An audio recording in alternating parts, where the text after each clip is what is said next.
CNN ain't see none of my friends. Swag gave me the blues, they never walked in my shoes. They want us living in fear, it ain't what I'm trying to hear. Switched it over to Fox, kept clicking, I barely stopped. New guest on NBC, no one that represent me, so I got tired of waiting. Sit master debate, give me some headlines, it must be past bedtime. Sleeping on me still like I ain't vitamin D for real. Rep your city, play devil's advocate. Wayne Brady gon' have to smack a bit. Tell me something good, a recipe for success. Give me some timeline, shop session and flight deck. Hey, P, what's next? This your nigga C.O.W, the Cater Boy Music, aka C.O.D.M.D, the doctors in here you talking about. And this week I'll be welcoming you to a special edition of Gimme Some Headlines, and it is a show that we will be doing for you guys as a special feature throughout football season, and it is Gimme Some Headlines. Past, present, and future fantasy football. Brought to you by C.O.W, the Cater Boy Music, and smoke my dro to some I can fuck some hoes P. to play Henry that in Trotter my old school. What it do, That man? in my old school that feel good It's off your a dog. pill or two. So baby, what you Henry trying Trotter to do? the fourth, aka Home Run Trot, aka Casino P Don't Gamble with Your Life, aka Mr. Long P, aka Mock Tube, aka Quinn with the pen and with the lens. And we back in this thing, man. I had a P word that I had stuck P on, and it was gonna be like, I am feeling P something, but I've completely forgot what it was, man. But I'm excited about this show. Of all the shows. Square being, man, I feel very confident, man, about this season in general, man. Almost like I remember I've lost over 50 to like 70 pounds several times in my life. And point of the story is the first time it happened, man, I had a chick who liked me when I was big think that I wouldn't talk to her when I lost the weight because I lost the weight. And she pretty much was like, oh, nigga, you think you cute, Jack, how you done lost a little bit of weight and da-da-da-da-da-da-da-da. Now it's like, I think that fart was a little bit wet. She was like, who farted? I was like, if you ain't fart and that's what's coming out of your mouth, you got a lot of shit to address before you be asking me why I'm on date. You feel what I'm talking about? That shit was, I'm talking about the timing of it was so crazy, bruh. I'm talking about that bitch hated me after that. She liked me before that. She ain't like me after that, though. Don't be trying to make me getting in shape about you. You feel what I'm saying, bitch? Right. Yeah. Like, yeah. I got meetings with colleges coming up where they gonna be offering or not offering me scholarships to come to their school for free. Bitch, ain't nobody got in shape for you or no other female. You feel what I'm saying? Like it was just nonsense, bro. But said all that to say, prep is a motherfucker, man. When you prepare, you're dangerous. You seen how I came in the swine, nigga. I was ready, was I not? Yeah. And it wasn't for no bitches. And that was obvious because I got thrown into a tailspin. And on that note, man, I throw it to our expert at fantasy football, my dog P. Henry Trotter the fourth, a.k.a. Casino P. He has rechanneled that energy and knowledge into something that will benefit us in the cow community for years to come. Talk to the people, P. Absolutely, man. Yeah, like I said at the top of this, the intro, I'm really looking forward to this part of the season, man. Or this part of the year, because this is fantasy football season. This is where your boy thrives. This season one, no, we take precedent. We in the same season. This is a small part of our shit. Right. This is a microcosm of the show or a piece. I guess a piece of the show, and hopefully it's a large piece, and it helps you, not just for fantasy football, man, but if you're preparing for anything, really, making sure that. I remember these when I was coaching, the defensive coordinator came to me and he was like, you know the 5 P's of success. I was like, man, I have no clue what the hell you talking about, man. I'm fresh out of college. I don't know nothing about success. And he was like, power, paprika. Your pistol. That's all I got. Your pistol got and your partners. Bam. And your partners, yeah. You gotta have some seasoning, aka flavor. Gotta have your pistols, your partner, some paper, and a little bit of what was the other one? Pussy, of course. Yeah. But behind every great man.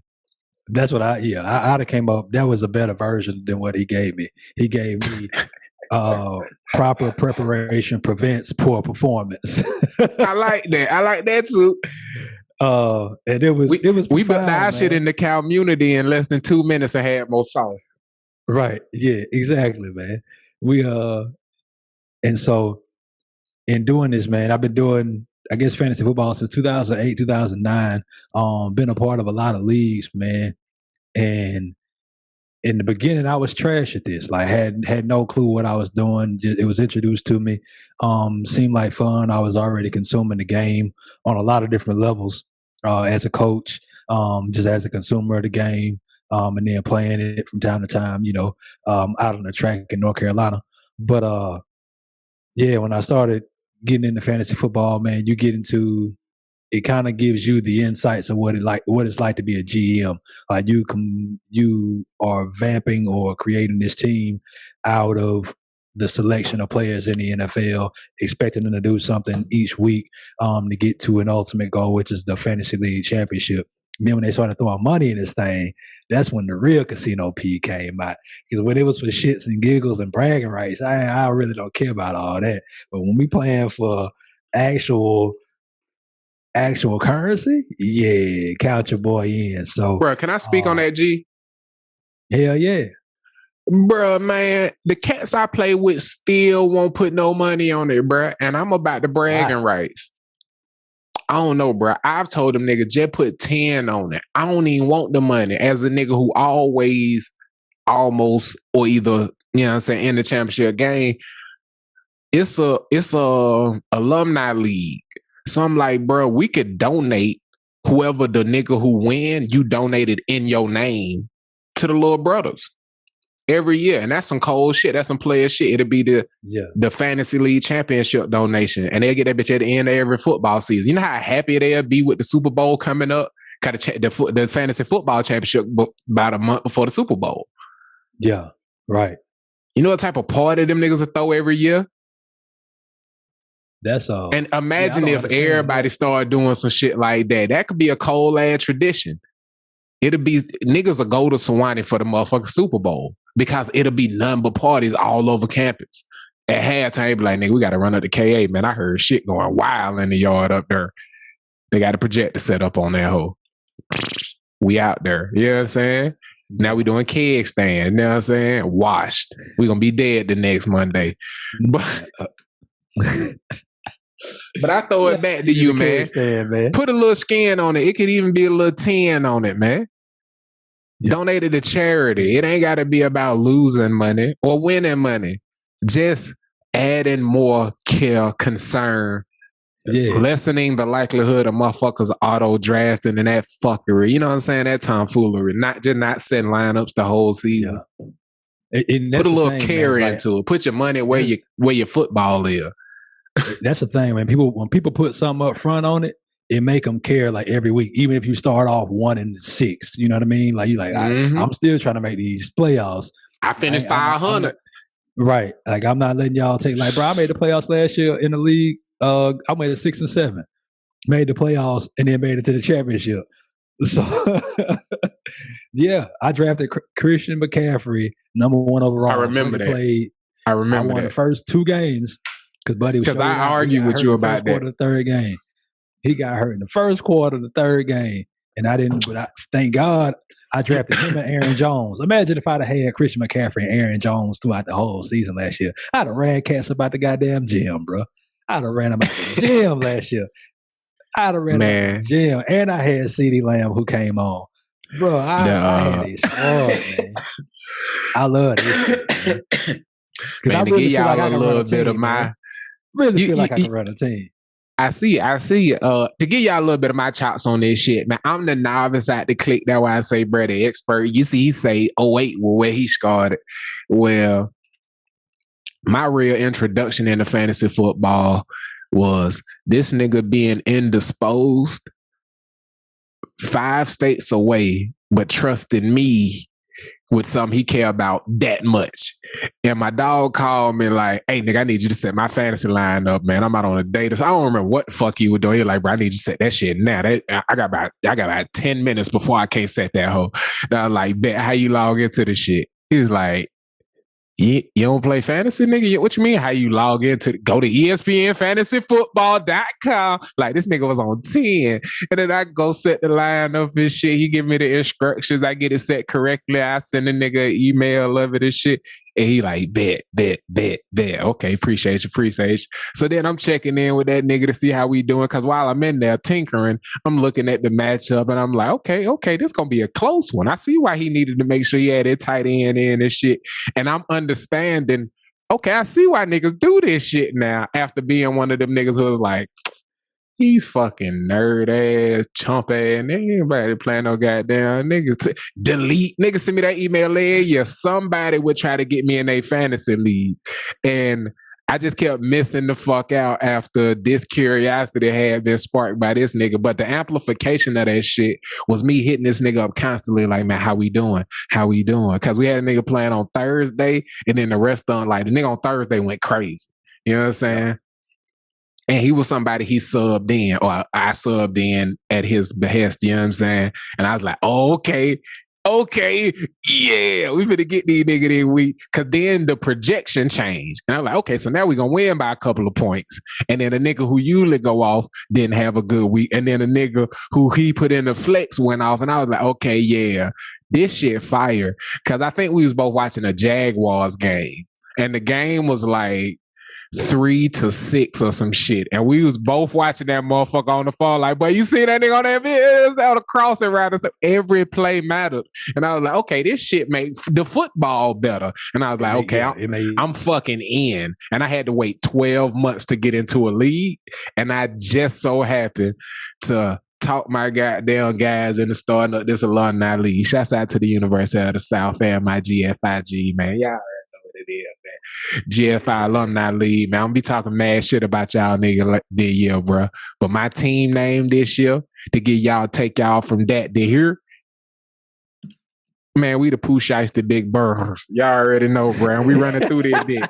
I lost in the championship last year. And boo, Big Bird. I'm coming back to get that shit in blood this year. Fuck you, time. But I don't give a fuck where I'm drafting at. I came from being projected to finish 12th, my draft position, to the championship game last year. I don't give a fuck what y'all do with that shit this year. I'm coming for next, cuz.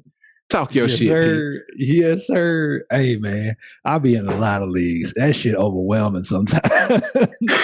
I done got kicked out of leagues. I won a league with some cats who was in my NBA program back in North Carolina. They put me in a league. I won it the first year. It was an NFL.com league. I won it the first year. They kicked me out. They like, nah. You lying. Dead ass, bro. It was a money league. We brought you in here to make sure the pot didn't change. We ain't bring you in here to take our money, nigga. Right. They kicked me up out of that thing. And then I had, so that league I'm no longer a part of. And then it was a league with like the coaching staff where I was in North Carolina. And that disbanded once like some of the coaches started to leave. Now I'm in a league that's been going strong since 2009. So we in our 12th year. Yeah, this is our 12th year in that league. My team name has changed over the years in that league. So I'm in 3 leagues now. I'm in one with some alumni from our school, a different group of alumni, fraternity brothers, alumni, and then one with like some homies from school, and then another one with a group of cats I used to work with, a bunch of engineers and stuff from this one company I used to work with. That league is 16 teams. We got that. You'll see more from that draft tomorrow. We 16 teams this year, bro. So it's going to be 2 16-team drafts for y'all on next week's episode. Little teaser. We filming them back to back, but we're going to make y'all wait a week for the double draft episode. We're going to give y'all a P draft. We're going to give y'all a me draft. C.O.W, the Cater Boy Music, a.k.a. C.O.D, MD, the doctor's in session. Yeah, I'm time back. But give y'all my last 2. My name conventions? Can you give me my quick name conventions? Let go name for name. You hit me with one of your old names, I hit you with mine. Bet that. 2018. P40, that was a team? P40. That was from it was what the mascot was? Blue Streak. Blue Streak. It was from Blue Streak. When the buddy asked for the he said the P32. He said, nah. He said, I like to work with the P40. P40 it is. The mascot was Dave Chappelle doing the twang. That was the mascot. I cartoonized that that 2018. Shouts out to Chicago. We was the C.O.W double doinks.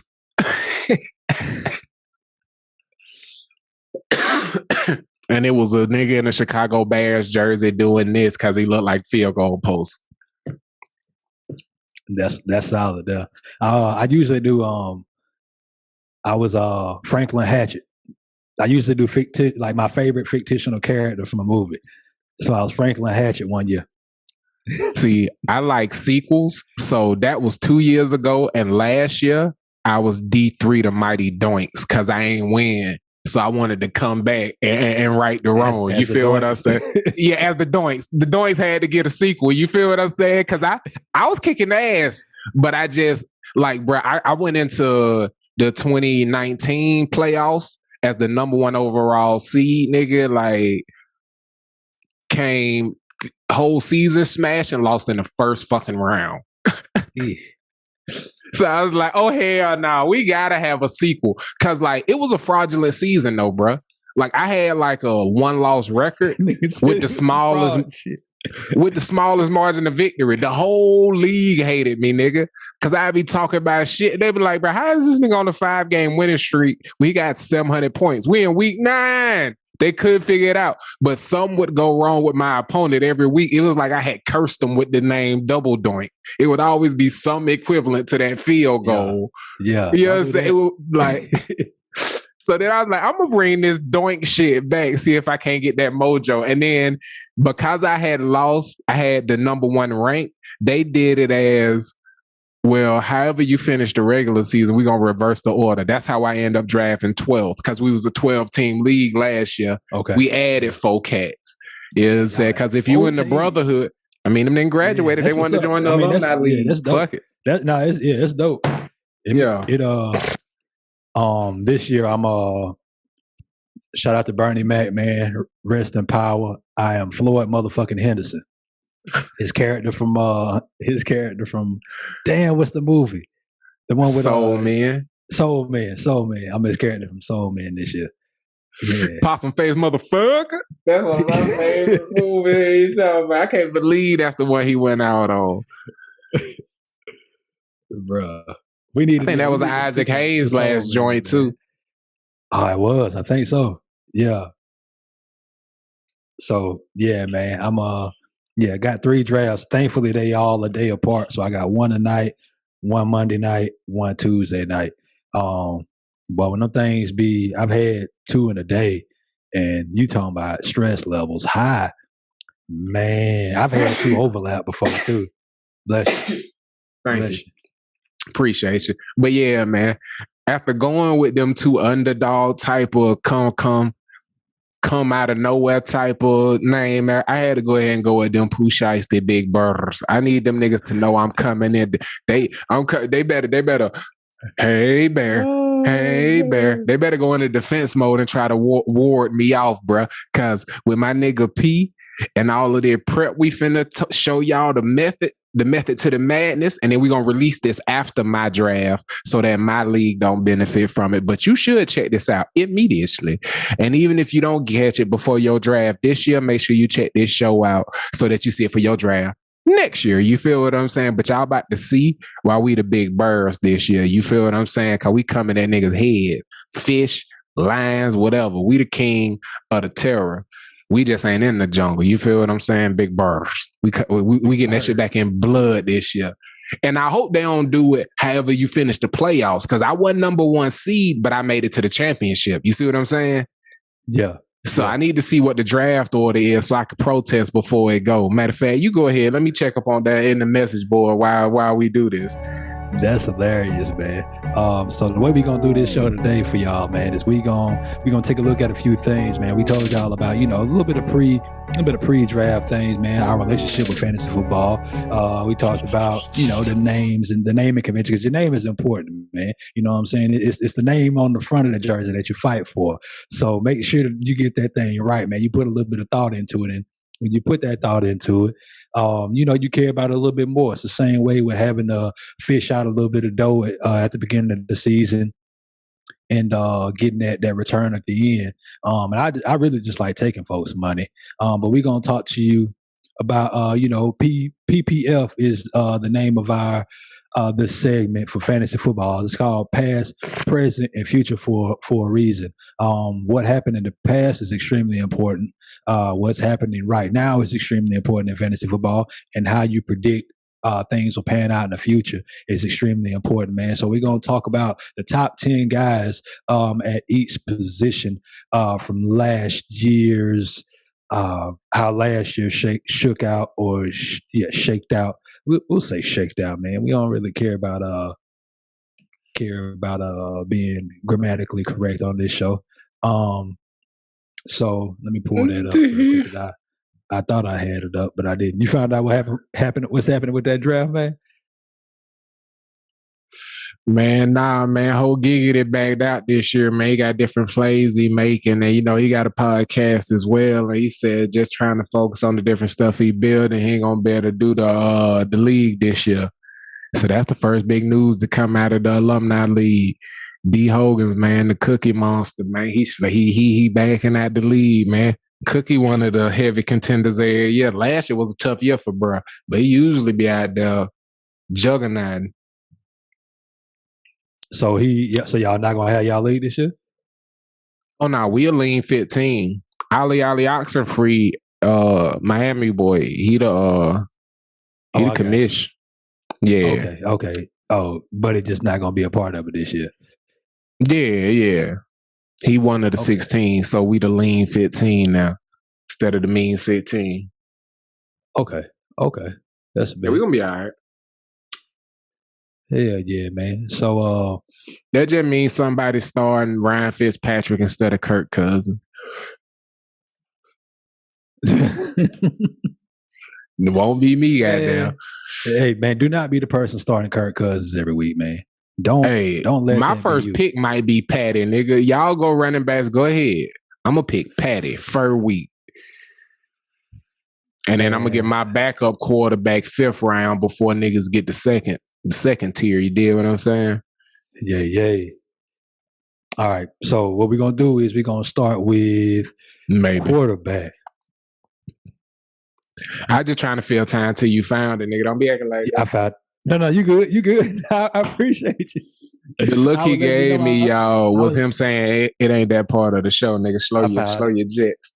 No, you good, buddy. He said I'm putting the cart before the horse. I got some for you as well. You got the other ones as well. You want me to find the next one? I got two. You can do running backs. I'll do quarterbacks. You can do running backs. And then you do receivers, and I'll do tight ends. That sound good? Hell no. Yours sound much easier. I'm just fucking with you, bro. Go ahead. Top man. 10. Oh, I was about to say, all you got to do is read the list. So last year, this is shocking. This is the first time I'm seeing this list, man. So last year, the top 10 quarterbacks were Josh Allen, Buffalo. He played 16 games. He averaged 25.32 points a game, which ended in 405 points for the season. Second was Kyler Murray. He averaged 24.42 points a game. He played all 16 games, 390.74 points altogether last year. Aaron Rodgers, Green Bay quarterback, 387 total points for the season, 24.2 points a game. They ranking them bitches by points, not yards and shit? Yeah, they're doing it by point, like total point. This is total points from last year. Yeah. So Patrick Mahomes missed the game last year, so he ended up with 380.4 total points, 25.36 points a game. So he had the most points per game of any of these guys on the list last year. Deshaun May Watson, I hit him with the other shit? Yeah. I'm sorry. Let me know when you finish the 10. Deshaun Watson is next. He played all 16 games, 23.5 points a game, 376 points altogether. Russell Wilson, 16 games, 372.78 points, 23.3 a game. Ryan Tannehill, 350.36 points, 16 games, 21.9 points a game. Tom Brady, 349.92 points, 16 games, 21.87 points a game. Justin Herbert, Los Angeles Chargers quarterback, 342.84 points, 15 games last year, 22.86 points scored per game. And rounding out that top 10 is Lamar Jackson of the Baltimore Ravens. He played 15 games last year, scored 341.78 points, averaging 22.79 points a game. And a shocking number 11 was Kirk Cousins, but we're going to move on. So you reading the fantasy shit? I'm reading how it panned out in fantasy. Bet. I'm gonna read the NFL shit. So you do every one of them, and I'm gonna just get a yards. Okay, that's a bit. All right. And the reason I'm doing this for you guys is to show you that you can watch all the football you want to and not understand the significance of fantasy and the minutia of it. Because last year, the 10th leading quarterback in yards for the NFL was Phillip Rivers with 4,169 yards. 4,000 yards again, y'all. Next up was Russell Let Him Cook Wilson. Yeah. 4,212. Then Dirty Dozen's Kirk Cousins with 4,265. Cause that boy get live. Then the nigga who won the MVP coming in at 7. Aaron Rodgers with 4,299. Justin Herbert with a crazy season at 4,336. Josh Allen, 45-44. Matt Ryan, Matty Ill. I should be Matty Nice, but I won't. 45-81. Tom Brady with 4,633. Why everybody try to say, yeah, he led in air distance, but was anybody catching him? The nigga was the 3rd leading quarterback in yards and didn't even get his weapons for real until week 8. But Patty Mahomes almost had another 5,000 yard season. He had 47-40. Dang, I just kicked the shit out of the camera. Yeah, you did. We good? Mm-hmm. Deshaun Watson led the league again after losing DeAndre Hopkins, 4,823 yards.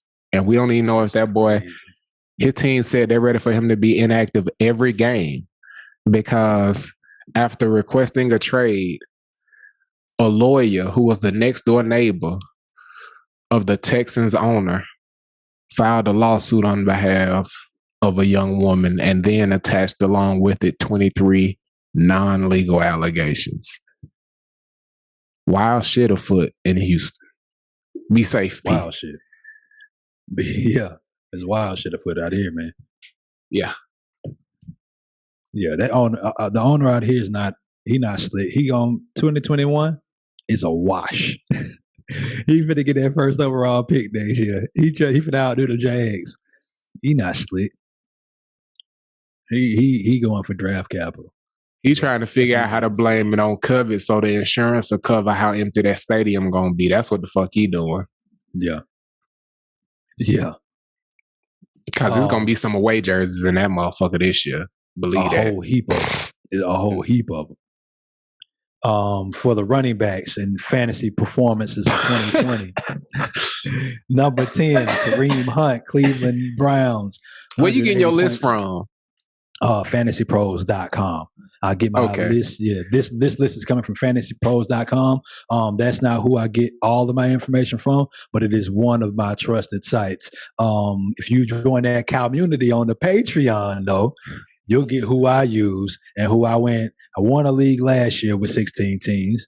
Came in second in a league where I went 6-7 because of injuries. Made it to the championship game. Lost to somebody who crushed everybody. And then I was 4th in the league last year as well. So I'm Tell the people the truth. Consistently in the playoffs. Man, my homeboy wife dusted my ass. He crushed everybody. That's why he gave y'all the old descript pronoun, it's because she crushed everybody. Everybody. Call it like it is. That's all I'm saying. And the league I came in fourth, a woman won as well. They let a girl come and smack them. Now I'm talking shit.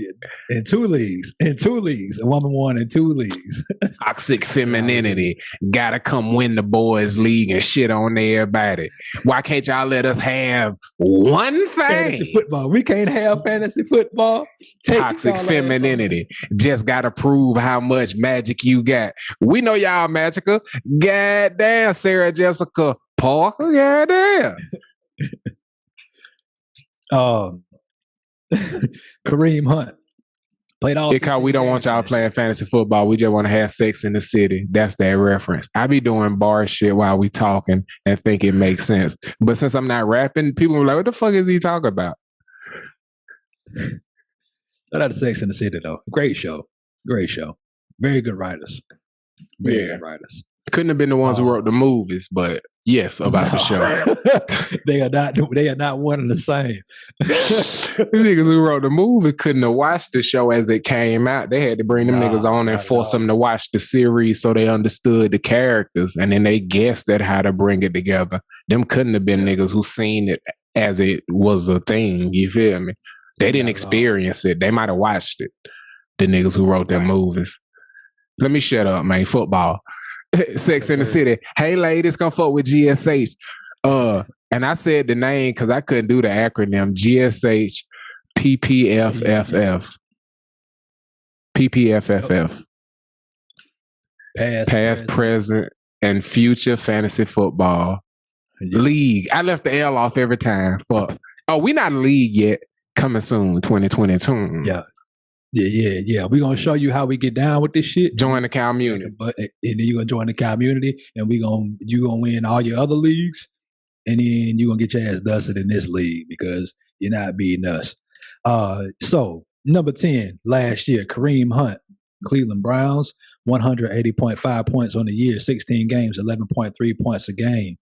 Number 9, his teammate Nick Chubb, Cleveland Browns. 191.7. He only played 12 games. He scored 16 points a game.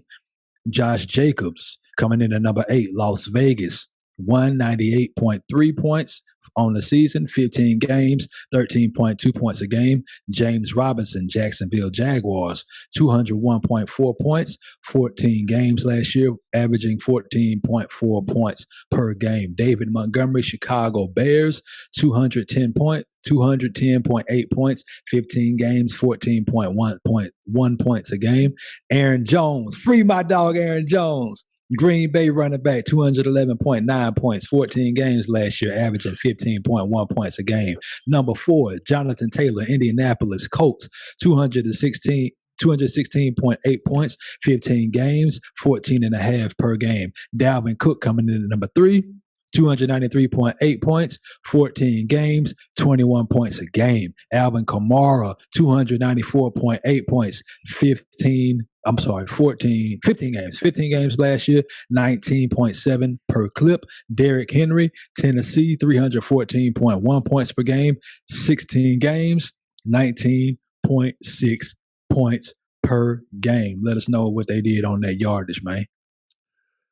I'm going to actually remix it, and since we're doing this show meeting style, this is PPF Fantasy Football coming at you from Gimme Some Headlines, and he gave you the past. I'm going to give you who's projected and to be the top 10 in their draft position for this year from the experts. And this is also from fantasypros.com. This year, they got it projected, even coming back off of injury.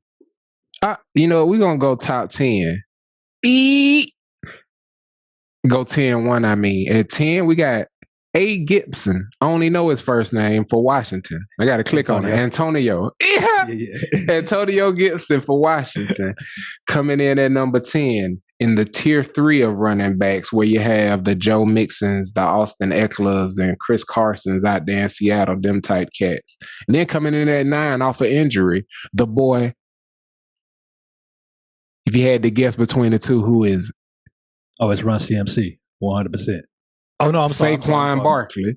Yeah. CMC going to be top dog. I'm sorry. Saquon Barkley coming in at number 9. Then coming in at number 8, we got Jonathan Taylor playing for Indianapolis Colts. Then coming in at number 7, we got Nick Chubb for Cleveland, who led the league in rushing as a team last year.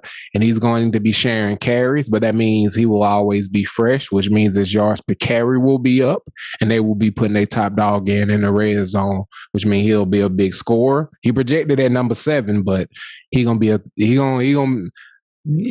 gonna leave that talk to later in the show. Number 6, we got Aaron Jones coming in, consistent performer. Then at number 5, Ezekiel Elliott projected to have a bounce back year, go first in a lot of leagues every year. Okay, people believe in him heavy. He go first in our league heavy, like first 4, he gone.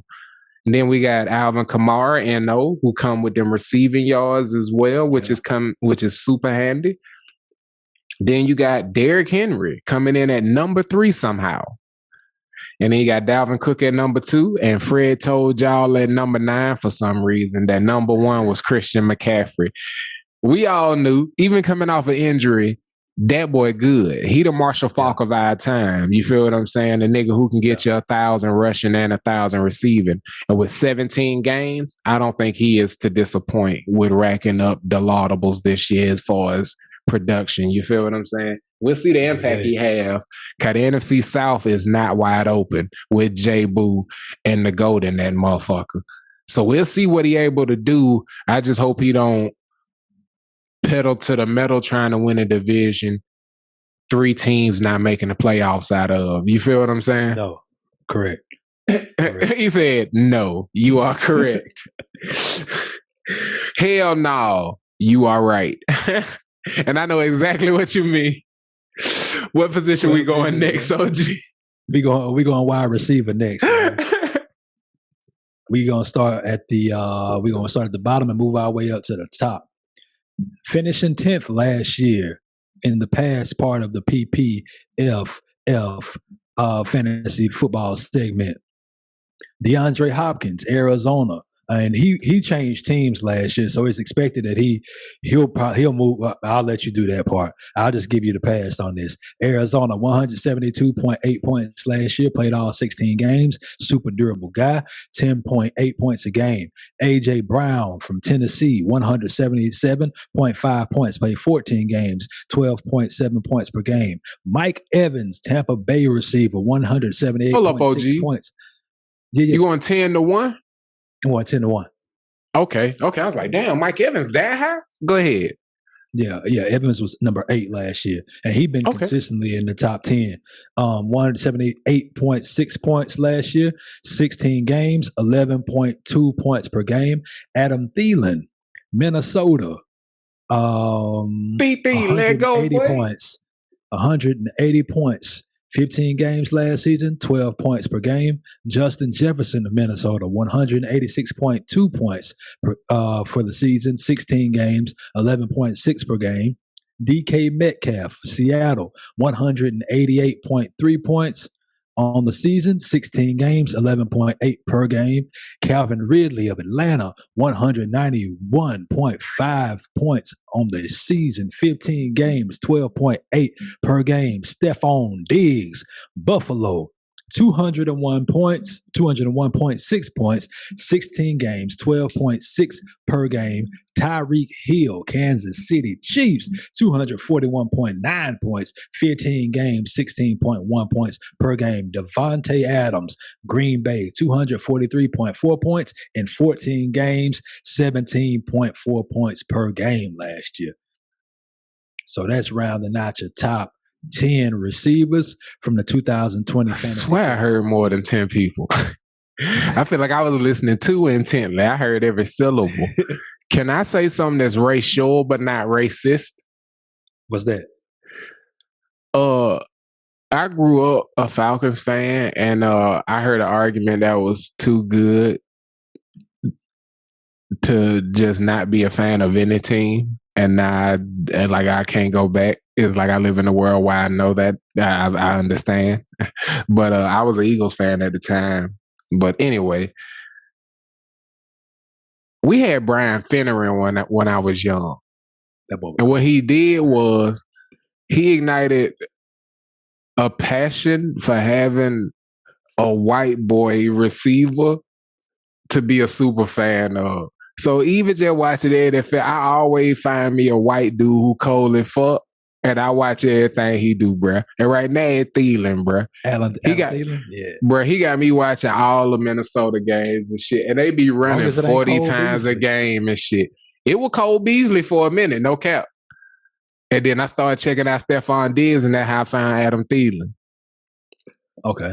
But yeah, you can hate on Cole Beasley all you want to. He was on America's team, nigga. He was in every primetime game, boogieing. He did play for Dallas, didn't he? You goddamn right he did. And they ain't want to pay that man. To me. They ain't want to pay that man. So he got the fuck up out of there. They wanted him to take a hometown discount, which was very New Englandish. And he got right the fuck up out of there. And then they hit Randall Cobb with a bag. Yeah.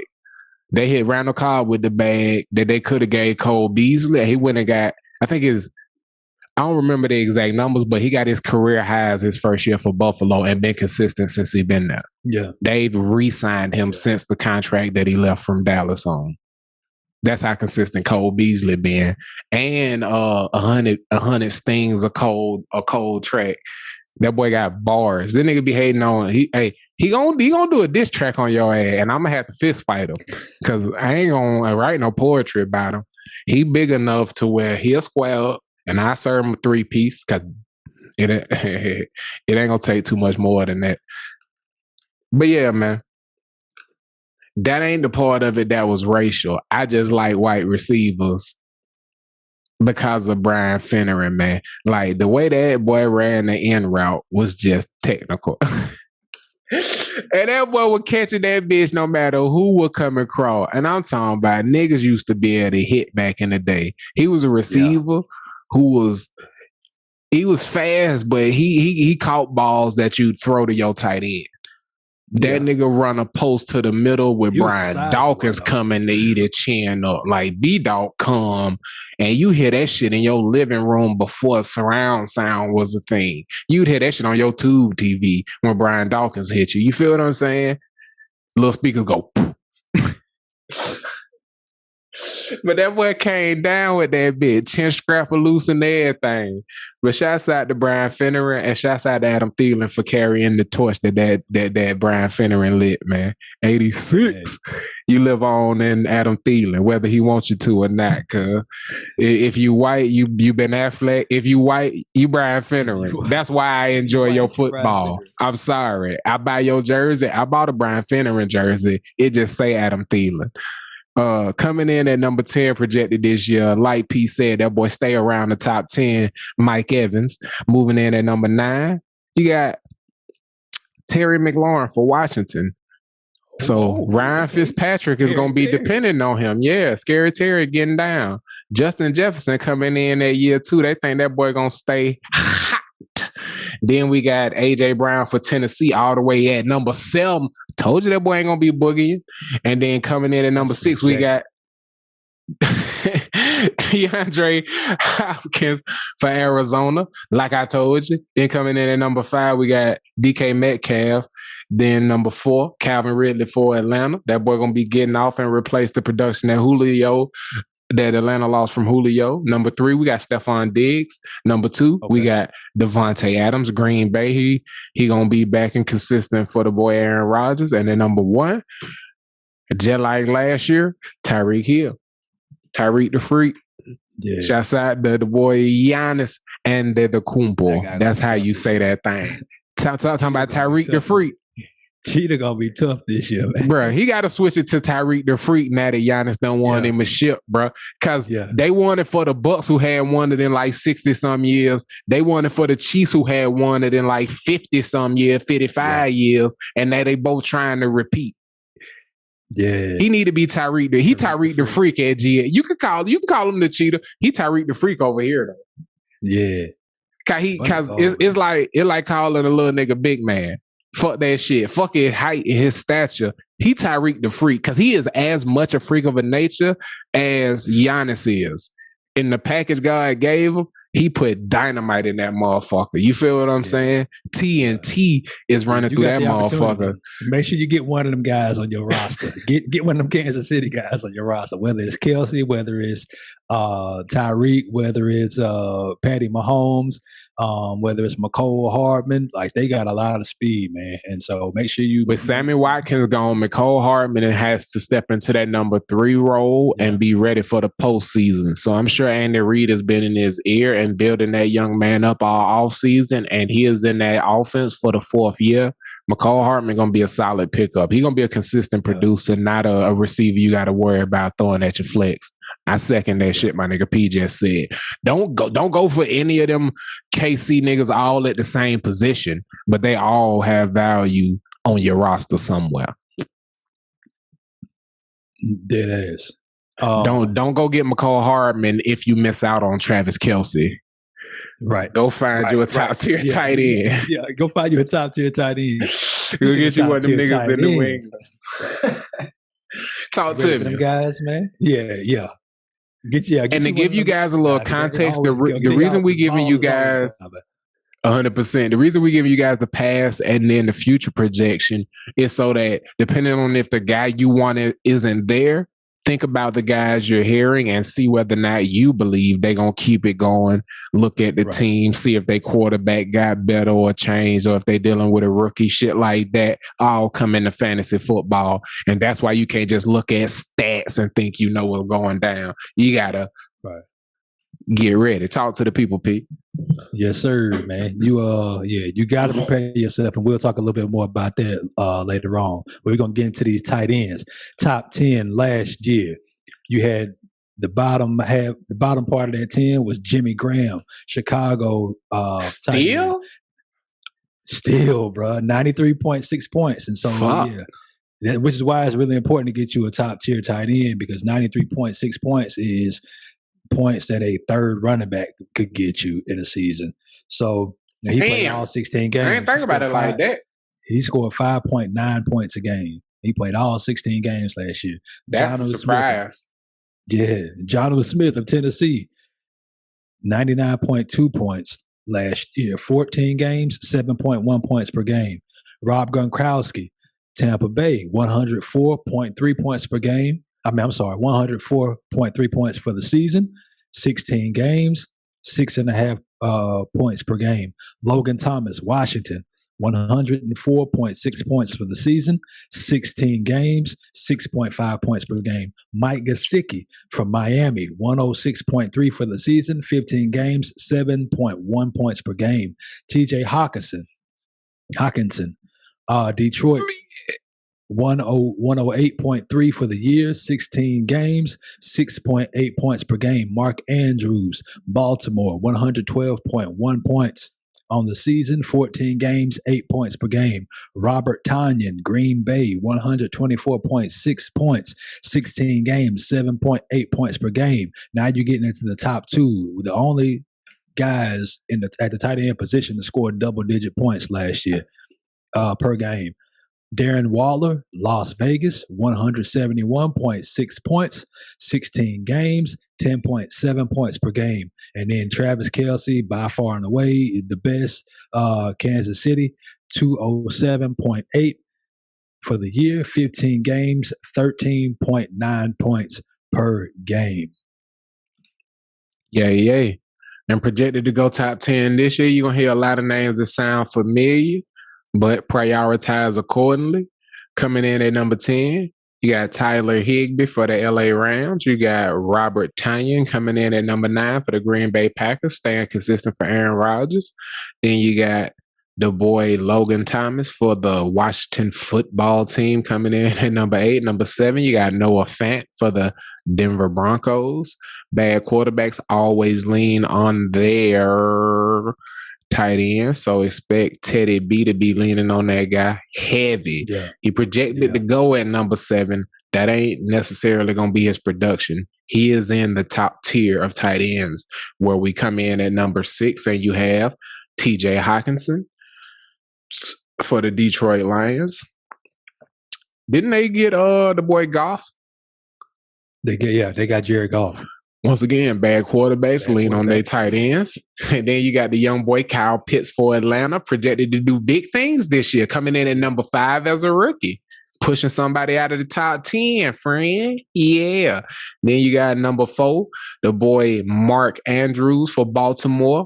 Because that boy, when you got to send people up the middle to flush Lamar out, your tight end going to get busy. So Mark Andrews, get him. You heard me? Then you got the boy George Kittle for San Francisco coming back off of injury, about to go ham for the boy Trey Lance. Hell, you talking about?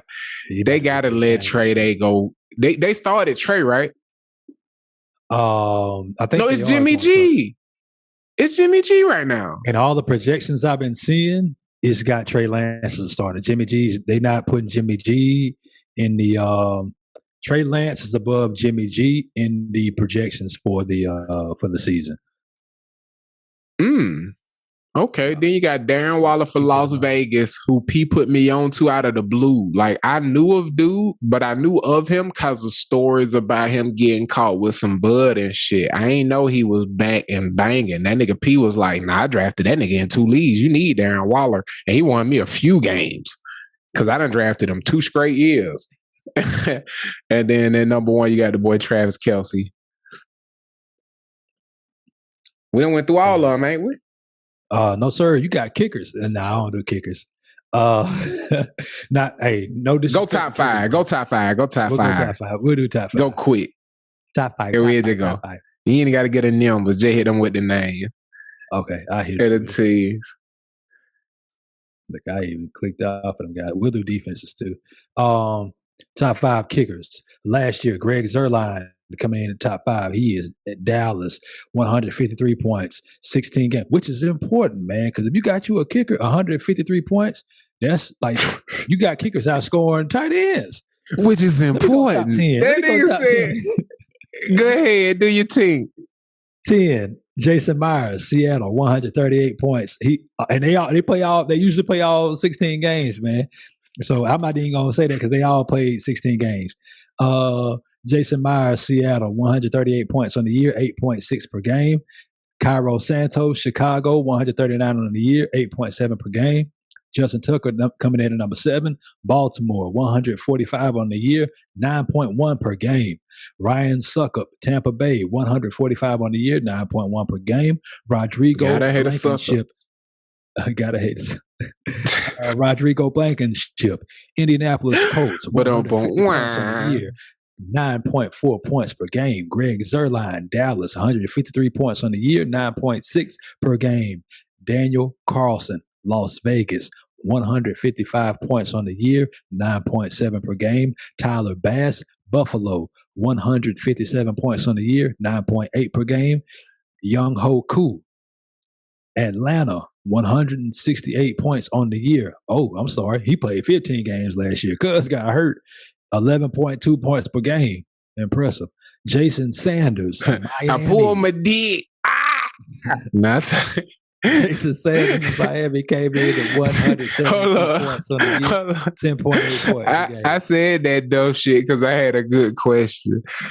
What was his injury? Will that affect him? Oh, you're here this year. What was his place last year? He was 2. Okay. He scored more points per game than any other kicker last year. More points per game. Had he been there for that last game, he'd have been the number 1 kicker last year. Okay. So see where he is this year and who that is again? Young Ho Koo. I just wanted to hear you say it again. Kind of like it. All right, coming in at number 10 projected this year, that boy Jason Myers for Seattle. Coming in at number 9, Matt Prater. That made me so mad. That's because Pete Carroll be fucking off and don't be letting Russ cook, man. Yeah. You got Matt Prater at number 9. 8, Ryan Suckup. Number 7, Rodrigo Blankenship. Number 6, Tyler Bass, Buffalo. Number 5, Jason Sanders, Miami. Number 6, Greg Zuerlein, Mr. Consistent for Dallas. Coming in at number 4, I just said that. Coming in at number 3, Young Ho Koo. And then coming in at number 2, he a Young Ho too. Now I'm talking shit. Harrison Butker. for Kansas City. And coming in at number what? The boy Justin Tucker, man, he a bad motherfucker for Dallas. Not Dallas, Baltimore. I done seen that boy kick some motherfucking clutch ass Phillies, boy. But yeah, man, talk to the people about defense, OG. Yeah. So number 10, defense. Last year, Arizona Cardinals scored 108 points, 16. All the defense. You lying. They come out, they play, 108 points, 6.8 points per game. That's crazy. Tampa Bay Buccaneers, 117 points on the season, 7.3 per game. Buffalo Bills, 118 points on the year, 7.4 per game. New Orleans Saints, 124 points on the year, 7.8 per game. Washington Football Team, 127 points, 7.9 per game. Baltimore Ravens and the Miami Dolphins coming in tied at number 4, 141 points, 8.8 per game. Indianapolis Colts, 146 points on the year, 9.1 per game. Pittsburgh Steelers, 148 points on the year, 9.3 per game. Los Angeles Rams, 151 points on the year, 9.4 points per game. That's a nice shirt, bro. Appreciate it, man. Sight. Oh, banana peel head ass nigga. Fuck you talking about? Hey, bro. Can I tell you something funny, bro? I couldn't even wait. The timing on that one half-assed and everything. I really do like that shirt. That shit fresh as fuck, by the way. But the funny thing is, just playing because we talking football and then we be mentioning the toxic masculinity all the time. You know, you got to insult a nigga. You can't just compliment his shirt and shit. So I was like, all right, so how I insult this nigga? All right, that's how I'm going to do it. And then I'm going to ask him if he's seen that trend where people be eating the banana without peeling it because white folks, man. Yeah, they be eating them hoes, and you supposed to let them get old too, so the peel is good and crispy. But nah, I ain't interested. But like the funniest shit is when I realized I was in such a rush, I forgot to do it before I did the kickers. I went ahead and did it in my head, and it was so hard not to laugh. I was like, I got to say it or just tell him because I'm about to laugh my fucking head off. So it ain't gonna be funny when I did it, but boy, that shit lit my soul on fire, man. Number 10 for this year projected, you got Kansas City. I doubt that, bro, because they're gonna be forcing niggas to score 30 to even lose by 10. Yeah. But pick them if you want to at number 10. Then you got Buffalo, number 9. Then you got New England coming in at number 8. Recovering, becoming back strong, jumping into the top 10, supporting that rookie quarterback. Then you got number 7, Indianapolis, I'm tripping. Indianapolis Colts. And then number 6, you got the San Francisco 49ers. Number 5, you got the Tampa Bay Buccaneers. Number 4, you got the Baltimore Ravens. Number 3, Washington Football Team. Number 2, you got the Pittsburgh Steelers. And number 1, damn, they got Pittsburgh at number 2. What was they last year? Last year they were Pittsburgh. They were number 2 last year. Okay. I remember that wrong. And number 1, you got the LA Rams led by that boy Aaron Donald and the boy Jalen Ramsey on the edge, man. Yeah. You got you old sap tiki barber of the 21st century. You gonna be good, you heard me? Yeah. Consistently. They good for a decade if them boys stay healthy. They trouble. Cause you lock them up for another long contract, you good for the next 8 years. Yay.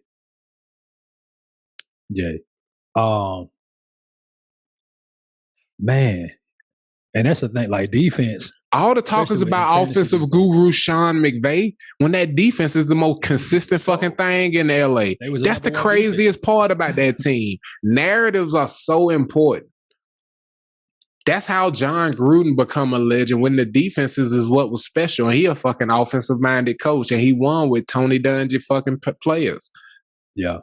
And then win a playoff game after that year. I think 1 in the next 6 years or some shit. But I do enjoy him as an entertainer. I just don't think he's that good of a coach. He like you said, he is entertaining. They scapegoated my boy Carr because I'm a big fan of Carr, and the fact that he always on the chopping block bothered me.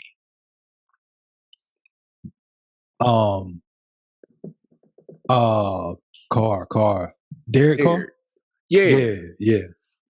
Because he almost went the same route his brother did and got battered out of the league because he had terrible offensive lines. Then he get a terrible coach in fucking Chucky, and they gonna blame him and scapegoat him the fuck out of there because he don't have a 10-year contract. Right. And that's the thing about David, man. I believe David was a whole lot. You draft these quarterbacks, man. They're supposed to be a franchise player, and you don't surround them with the right tools. Like I think still he's the most sacked quarterback in the history of this.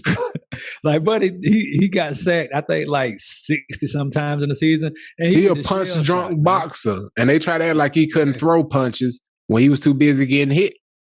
Right. That nigga had a mean right hook. He never got to throw that motherfucker though. Exactly, man. Yeah, poor guy, man. I hope his brother. I tell you how good he was. You see what his receiver did after he didn't have him no more. He said, "Oh no, I ain't finna deal with this shit." Which one, to my Andre? Yeah, he got right the fuck up out of there after Derek Carr was gone. He said, "Nah, I see the route y'all going." And then DeAndre Hopkins had to come deal with that bullshit. Yeah, they've been putting this organization in Houston has done a bang up job of being fucking awful since the Oilers went to Tennessee.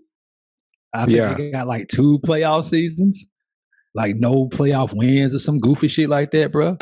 And like this division has not been good. The AFC South has not been good. Like they're not great by no means. That shit was created so that they could have Peyton Manning and Tom Brady rule their own conferences instead of fight with each other. Right. Tom Brady and Peyton Manning were in the same conference when Tom was a rookie and shit. They was like, "Oh, I see what we got here. Let's go ahead and move them apart and let's have this matchup in the playoffs." That's what they did. That's why they legends. Damn, Indy was in the AFC East? Yeah. Look at where they located. Oh, man. Yeah, it makes sense. Yeah. It definitely makes sense. Geographically, that shit. The Texans an expansion team. And then look at the conference that they were created. That's right. Yeah. He created the AFC South. That's right. That's crazy. Yep. Oh, man. I didn't think about that history, man. And nothing happens by mistake. And they left Tom Brady to rule over a conference whose best quarterback after Peyton Manning left as his rival was Mark Sanchez. Who else did he play in the AFC Championship twice other than Mark Sanchez? Mark Sanchez. I mean, who beat him? Mark Sanchez played in 2. Eli Manning was the person who beat him in the Super Bowls. No, I'm saying, what other quarterback in that division made it to 2 AFC championships is what I'm trying to say. None that I can remember.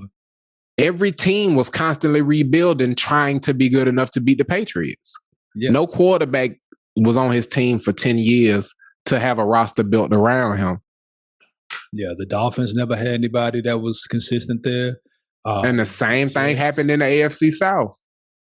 Who else is in there? You had the Jags. Buffalo never had anybody there. Yeah, Jags. Tennessee. Tennessee has recently gotten good, but that's after Peyton Manning retired or he left. Damn, man. Yeah, man. The league. Yeah. So it was the Colts by themselves with the sorry ass Jags, Texans, and motherfucking Tennessee Titans. They just got good when Miami let a good quarterback go back into the wilderness. So many teams let their quarterback go into the wilderness. It's fucking ridiculous. And if I could address that real quickly before we transition, quick question, man. What to do? What is so different about Cameron Newton and Jameis Winston that they have to humble themselves and figure out if they can ingratiate themselves in the locker room and they need to see if they're willing to be a backup Why is this not the path of Trent Green, who got injured? Bless you. Who we never get Kurt Warner if Trent Green don't get hurt and leave and go to Kansas City and become the starter immediately. We never get Tom Brady if a Drew Bledsoe don't get hurt, leave, go to Dallas, and become the starter immediately. Sam Bradford is the reason all of these rookies are getting fucked by the rookie wage scale because he got a $60 million contract and didn't play any of the first 4 fucking years. He was hurt all of his rookie contract. And it fucked the Rams. And they was like, we not doing this shit going into the next collective bargaining agreement. And the veterans, because they said, we'll get more of the salary cap. Fuck the rookies. They forced teams to spend 90% of the salary cap and limited how much of it could go to rookies. As veterans, they fucked people who weren't in the league yet, who couldn't vote on the shit. Rookie wage scales in the NBA and the NFL, some fuck shit. But moving on from Sam Bradford, Carson Wentz, they refused to get a good backup because it may hurt his feelings. They ain't looking at a Cam Newton. They didn't go for Gardner Minshew, who has the same stat sheet as a number 1 overall pick in Baker Mayfield so far in his career. Now, you know what I'm saying? They got fucking Carson Wentz as just the incumbent, you know what I'm saying, on the team that is a quarterback away from being Super Bowl ready. They refuse to get a good backup for Carson Wentz because he almost won the MVP one year. Cam Newton won an MVP. Cam Newton won a national championship in college. Cam Newton won a Heisman. So did Jameis Winston. He won 2 national championships. He won at Blinn. He won at JUCO. You feel what I'm saying, bro? Yeah. So why is it that Jameis Winston, Cam Newton, fucking Vince Young, whenever I'm going to just say it, whenever a black quarterback leaves his first team, all of these bullshit narratives drop onto their shoulders. When Joe Flacco went to the Broncos, started immediately. Yeah. Ryan Fitzpatrick is starting for the Redskins right now. And you telling me Cam Newton need to humble himself? He need to, never heard it from Cam Newton, but every pundit get on TV and try to build the narrative and attach to this man. You can't bring him in the locker room as your backup. He has too big of a personality and the team gonna gravitate to him. And it's instantly gonna be dissension. He is so good, you can't bring him on your team because your team will see that he should be your starter. What type of fuck shit is this? That's a big reason why the way they do it. That's a big reason why they ain't bring Cap into any locker room, because it was obvious his talent wasn't the reason he was in the league. The man first year starting, he make a Super Bowl. The next year, he is a play away from being in the Super Bowl again. A dropped pass from a receiver away from being in the Super Bowl again. The next year, they switch coaches. And somehow he gets scapegoated and made the backup and then made the starter again because, again, it wasn't his talent that got him benched in the first place. Right. And then he out of the league because of his protests, and they never bring him back because the attention that's going to be around him on some Tebow shit. And then the fans and the locker room will start to pull for him to be your starter. Why do black quarterbacks deal with this bullshit, bro? I throw that question to you. Because they black, man. Like when the face of the league becomes when it's colored, for some reason for the league, that shit is a problem, man. Like I don't like they didn't been dealing with it since. Like we in one of the earlier shows we talked about the racial bias and like the precursor concussion testing and for CTE and shit. Why is it that way, man? Because it is a problem when the CEO, that's why you don't see a whole lot of black CEOs. That's why you don't, because we are seen as a threat when we are in that position of power. Like Cam has had the ability to be in multiple Super Bowls. He went to that one and he got injured the next year and he hadn't had the opportunity. Like he been getting vet minimumed and thrown on the side, like nobody's poured into him. This is the first year he said he was healthy. The first year he said he's been healthy since that injury in 2015-16, bro. And so, and that's the thing. Can I interject while you on that point? Yeah. Think about what percentage of the league we are as starters. I'm going to read you the black quarterbacks in the top 10. No, I'm talking about at quarterback. Oh, at quarterback. And the black quarterbacks in the top 10 projected for your draft this year for fantasy football: Justin Herbert, Russell Wilson, Dak Prescott, Lamar Jackson, Kyler Murray, Patrick Mahomes. And the only reason that boy down in Houston not on the list is because we don't know if he's going to be playing. Or else you'd have heard his name too. Yeah. Half of the top 10 black quarterbacks, but they act like it's an issue for us to be the CEO of the team, bro. Half of the top 10 black quarterbacks, not half of the starters. Half of the top 10. We 13% of the country and half of the top 10 starting quarterbacks. Think about how many high school quarterbacks they are and how small, how infinitesimal of a percentage you have of becoming a college Division I starting quarterback. Now think of how few of the 32 are black quarterbacks in the NFL. 8? 8. And they're half of the top 10. Roughly 8. The 3 you didn't hear are rookies: Trey Lance, Justin Fields, and I'm missing one. Trey Lance, Justin Fields. Who's the other rookie? Trey Lance. He go to top Justin 30. Fields. Let me look at that. Yeah, and I feel like you're going to have some guys sneak up into that top 10. Oh, that fool not a rookie. He not a rookie. Jalen Hurts. And It was Jalen Hurts, J. Boo, and then J. Boo, yeah. Deshaun. So it's 9. 9 of 32, and we 5 of the top 10. Think about that, bro.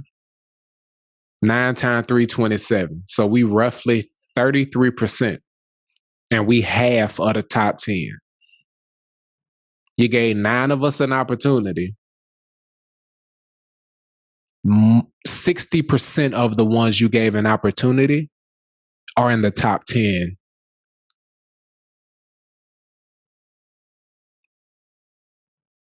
So if you gave, theoretically, 20 a shot, your top 12 quarterbacks would be melanated.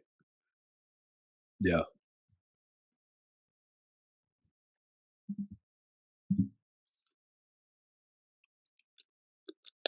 That's a scary thought for some. Because others. It's because 23 of the starting quarterbacks some not melanated. Yeah. And they only got 5 in the top 10. That's why it's a scary thought. Right. People always say, why? Why racism? Why racism? Why racism? People only fear an even playing field if when gifted that, there would be no competition, bro. That's why racism. That's why unfair. That's why no head coaches. That's why no quarterbacks. You make up any excuse you can. That's why no second chances. If not for Donovan McNabb and Andy Reid, Michael Vick don't get that second chance. Carter City protested that shit. Philly ain't want that nigga. And then when McNabb got hurt, they exploded with him and Deshaun. It's like, oh my.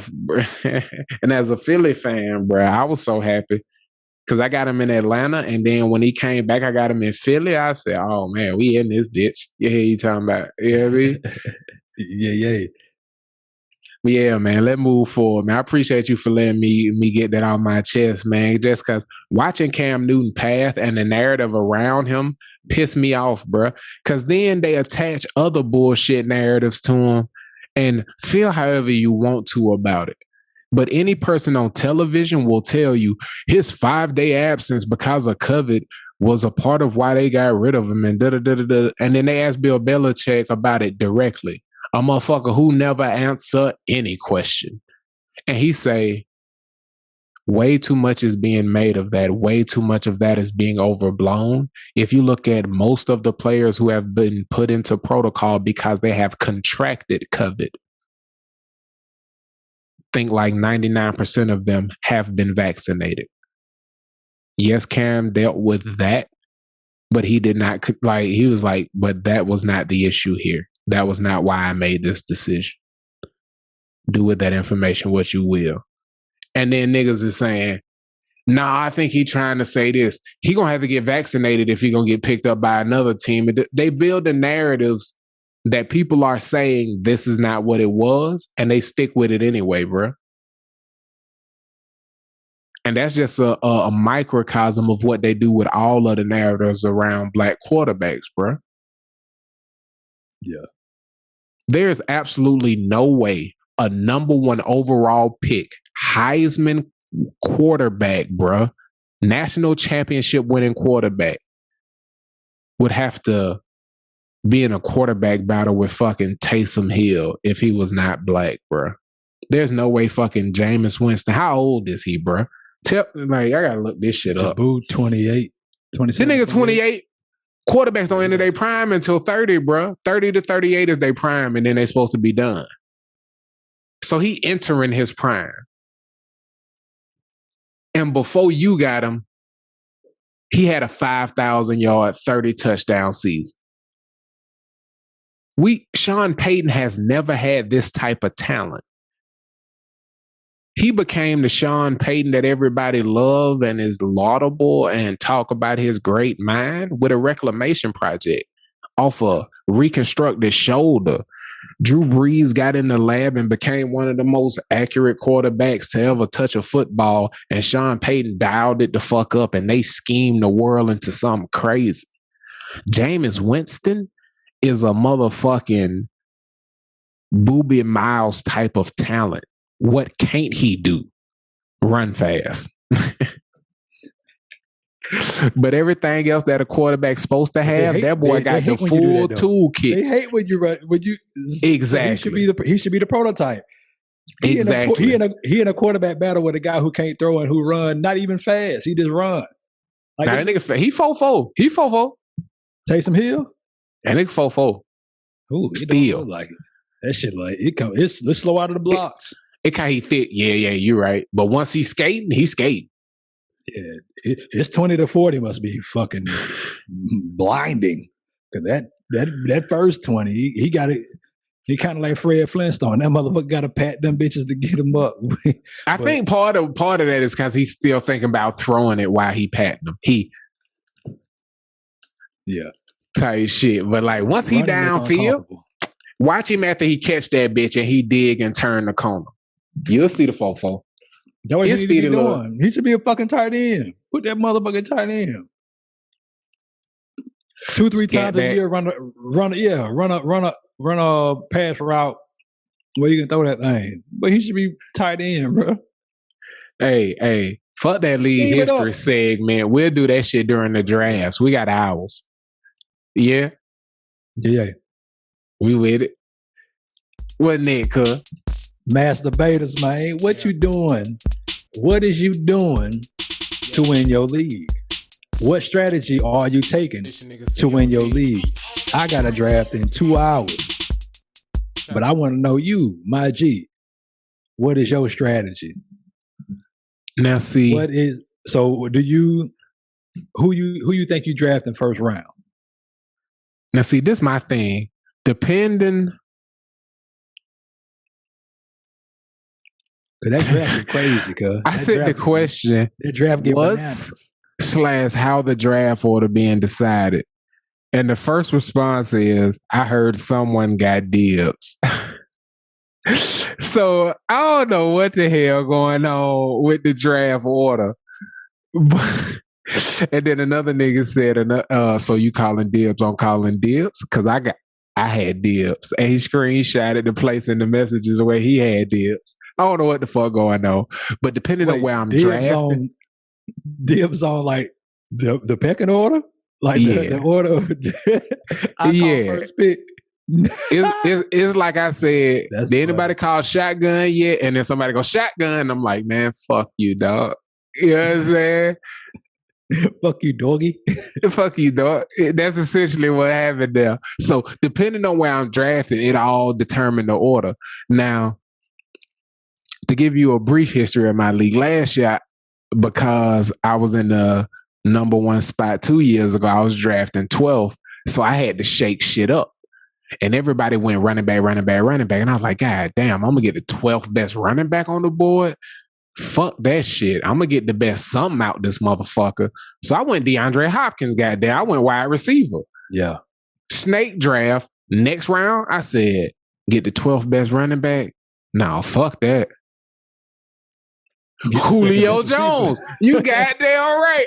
And the league was on fire. When I say everybody went wide receiver the next round, guess what was left for me at my third pick? 12th best running back. 12th best running back.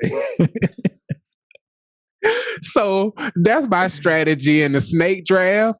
See what's going on and take a hard fucking left so that I start to get the best of something. Because I refuse to go the 12th best roster every fucking where. You feel what I'm saying? What's your initial strategy out the gate, bro? How you like to kick shit off? And you know, if I go first, and this is something I learned from you, if I'm going top 4 to top 5, I look at my research that I'll aggregate from things that I collect and then whatever resources you bless me with, and I'll go best player available, because that's what I was taught by my OG.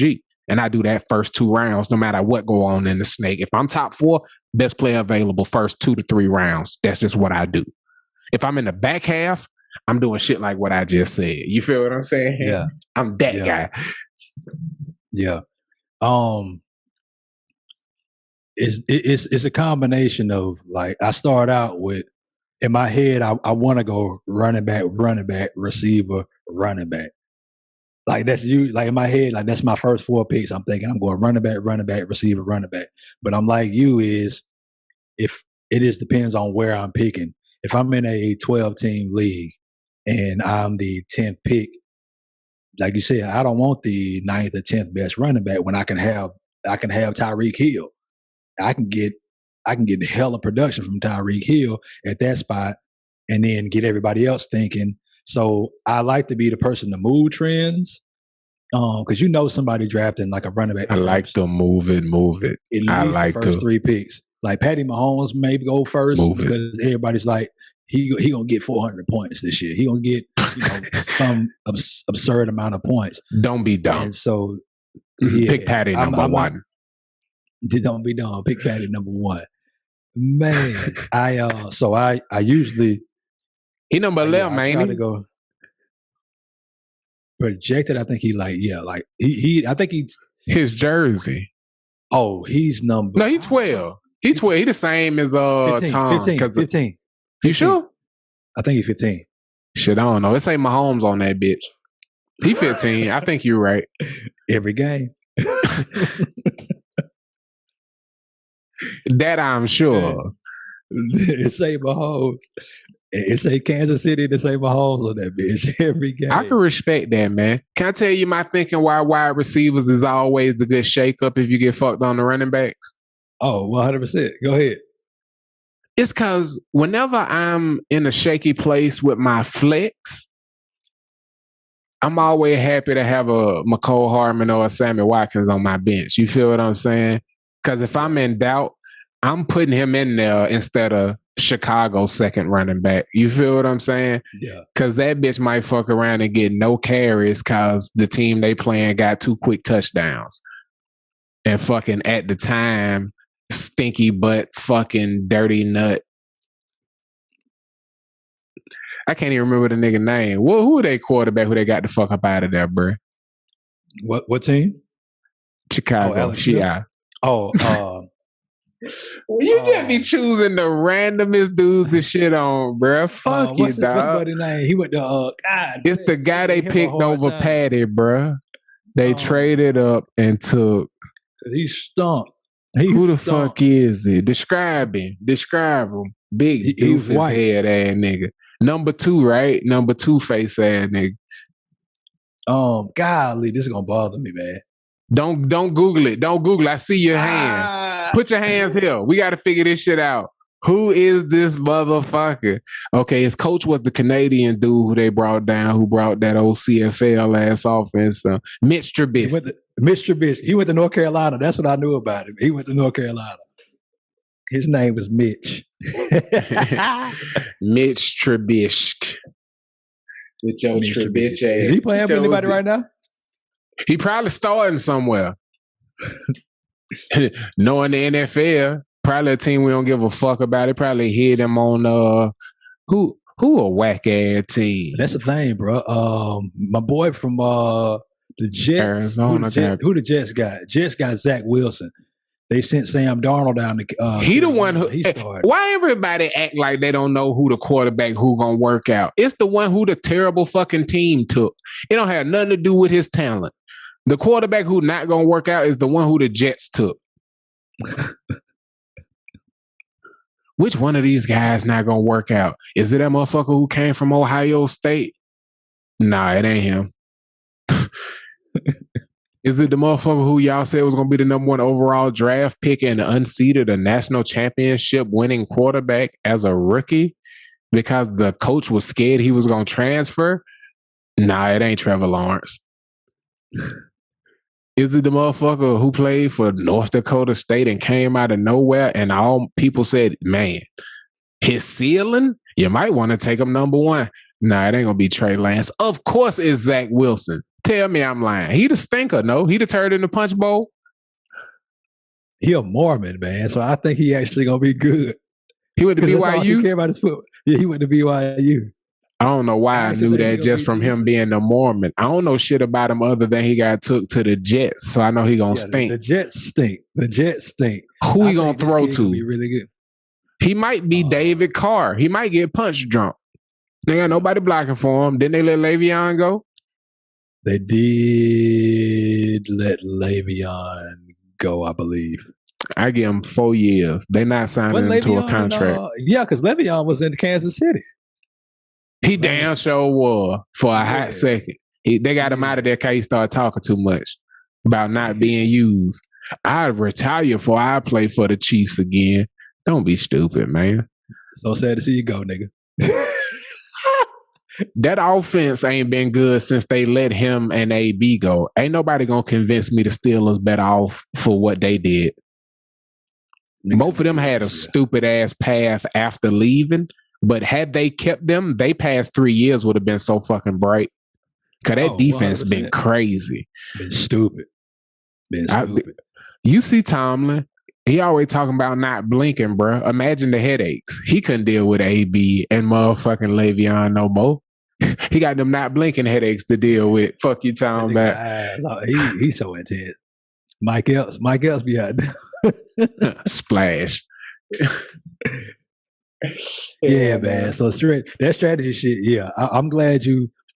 It's one of my other strategies is when shit go crazy.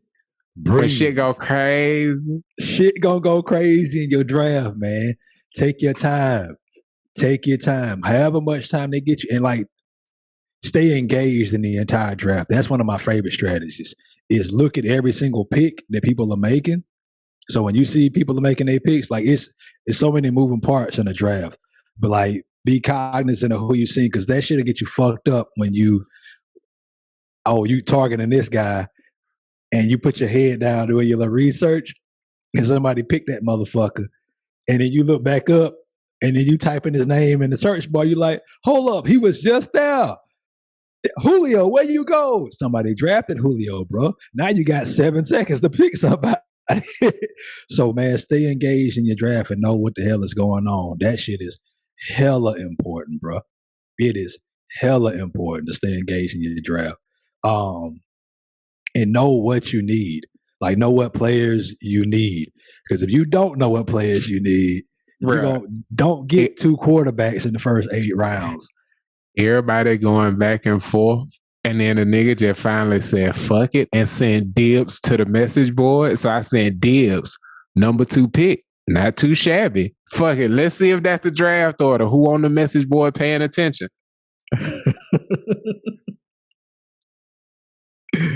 Hey, y'all league turned up, man.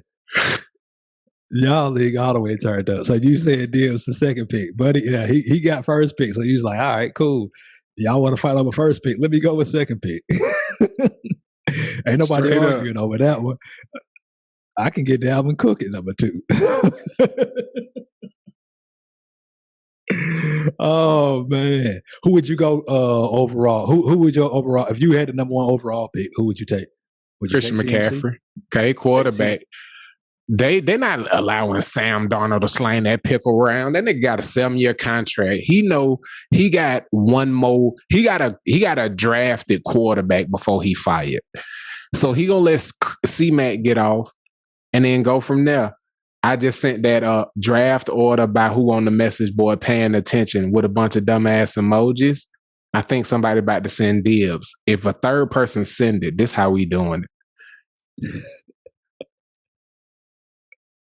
That's what's up. I'm interested in this saga. Somebody liked it. Somebody liked it. I think it's the nigga who sent dibs with the first overall pick. If we get 8 deep, like, then we got enough people to bully them if we get 8 deep. Yeah. I'd be cool with being guaranteed a top 8 pick. 100%. So hopefully everybody who paying attention get down and we'll bully them because we'll vote on it.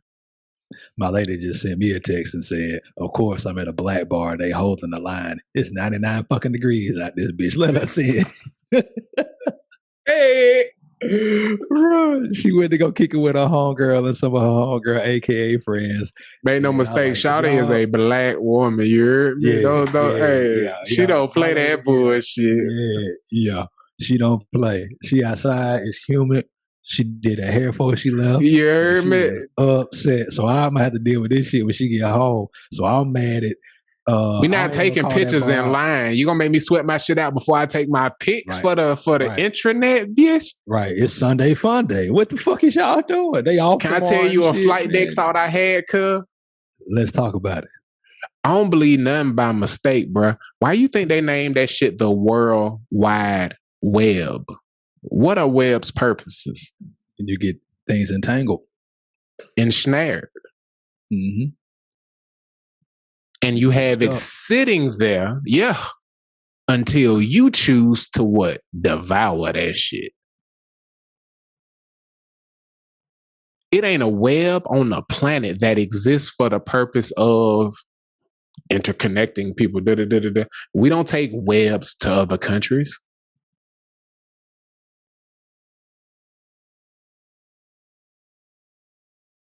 A net ain't nothing but a big ass web. They use that to catch shit. It's a catch-all. I was about to say it's a catch-all. That's the only thing you use a web for. Anything to get in, it gets stuck. Bruh. Think about that shit. Why they call it the World Wide Web? You think that shit for you, but is it? They say cut that TV off, and now the TV ain't really a thing no more. Get off that motherfucking internet, man. After you finish watching GSH or consuming the podcast, you hear, man, setting your line up. You feel what I'm talking about? GSH, PPFFF. Interconnect people. Now I'm interested because how do you interconnect people? How do you really, what they say this thing does, the web, how do you interconnect people? Like what is the platform where you can reach motherfuckers from on the other side of the fucking world? Because that's what I want to do. That's what I enjoy. How do we do that? How do we interconnect people? I think they'd have called it the Ethernet if that's what they wanted to do. Instead of the internet, it'd have been the Ethernet. And the worldwide shit would just have been the ether. Instead of www, it'd have just been ETH dot. And we don't type in the www no more, but you know what I mean. Yeah. It'd have been Ethernet. But they don't want people connecting to that shit. They don't want people thinking about shit in them terms. It's like ether. Talking about that Nas diss track? No, that is not what the fuck we talk about. Google it. Spend some time with it. Yes, sir. You're in love with somebody Man, so what do else. you getting ready for the draft? How do you prepare? What do you do for preparation purposes? How do you hit the 5 P's of success? Proper preparation, preventing poor performance. How do you get ready? Well, for me, I always knew no matter how long the paper was, I could do that bitch in the night. So back in my young days, I'd wait till the night before that shit was due, stay up all night, do that shit and turn it in. When I got older in my shit, what I started doing was doing that shit the night it was assigned and giving it to my old lady and letting her edit that bitch. And then I'd edit it the night before I had to turn that bitch in. It take like 10 minutes. You feel what I'm saying? But said all that to say, I do shit last minute, man. So what I used to do back in the good old days is I'd bother you and cheat off your homework, and you'd email me some shit, and then I'd be at like FedEx Kinko's printing out 20 pages of fucking draft notes and shit, and I'd be circling stuff and underlining shit, writing, running back next to names because I didn't know who the fuck people was and shit, and I didn't want to have to look across the grid to figure it out. And I'm like, no, I got 3 running backs. You know what I'm saying? Like I was writing my team down as I drafted it. But now that we in the digital age, it's a whole lot of screenshotting shit. You feel what I'm saying? Yeah. And I'm like, I got 2 TVs right now in the setup where I'm in the room where I'm at right now, and 2 different computers. So I'll have both of them going hooked up to the TVs, and both of them will be split screen, and I'll have top 20 because it's 16 teams. I'm not picking out of the top 20, you heard me? I'll have top 20 running backs, top 20 wide receivers, top 20 tight ends, top 20 quarterbacks, so on and so forth, as far as my priority. Not what's ranked this, and that. What I looked at the research, and then what I think of these motherfuckers, you know what I'm saying? And whether or not I have drafted them before. Like, I'll never have Matt Ryan again. Fuck you. I don't give a fuck what they project you at, bitch. I never draft your puss ass again. Fuck you. Like, I drafted that bitch as my first quarterback the year after he won an MVP, and my season went like the Falcons did. So fuck that nigga. You feel what I'm saying? Yeah, man. So yeah. You Jade or fuck me once, can't get fucked twice again. Shouts out to George Bush. You feel what I'm saying? Yeah. Shame on you. Here you talking about. Shame on me if I pick Mac Ryan twice. I dare you force me to watch another Falcons game. Fuck that nigga, bruh. Like, I'd be watching Julio run butt ass naked open down the field, and he'd hit a running back in they calves with the shit and get blasted anyway. Like, bitch, if you gonna get hit anyway, look up and throw that nigga the fucking rock. You know what I'm saying? Like, if you gonna get hit anyway, throw that bitch downfield, man.